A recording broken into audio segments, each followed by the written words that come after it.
সালামু আলাইকুম। বাংলাদেশি প্রবাসী ভাইয়েরা যারা সৌদিতে কাজ করেন, আপনারা সাবধানে থাকবেন। এই জন্য বলছি, গতকালকে জুবাইলে হামলাটা হয়েছে, এখানে কিন্তু ভাই অনেক ক্ষতি হয়েছে।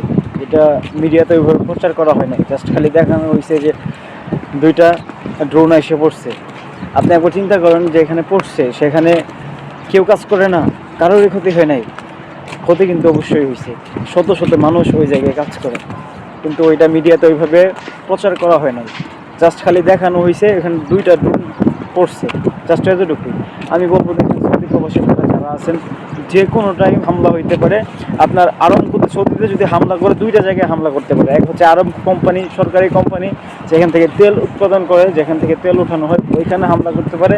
আর দ্বিতীয় হচ্ছে রিয়াদে যে আপনার ইয়েটা আছে, ওই সেনাঘাঁটিটা আছে, আমদের সেনাঘাঁটি যেখানে আছে, ওইখানে হামলা হইতে পারে। বুঝছেন নি? যারা কাজ করেন খুব সাবধানে কাজ করবেন, নিজের সেফটিটা আগে নিয়ে কাজ করবেন। আর সৌদি, কাতার, তারপরে হচ্ছে দুবাই, বাহরাইন, এখানে আমাদের প্রচুর বাংলাদেশি ভাইয়েরা কাজ করেন। ইতিমধ্যে অনেকেই মৃত্যুবরণ করছেন, শহীদ হয়েছেন। তবে ভাই, নিজের সেফটিটা আগে নিয়ে কাজ করবেন, কারণ আপনার তো ফ্যামিলি বাচ্চা আছে।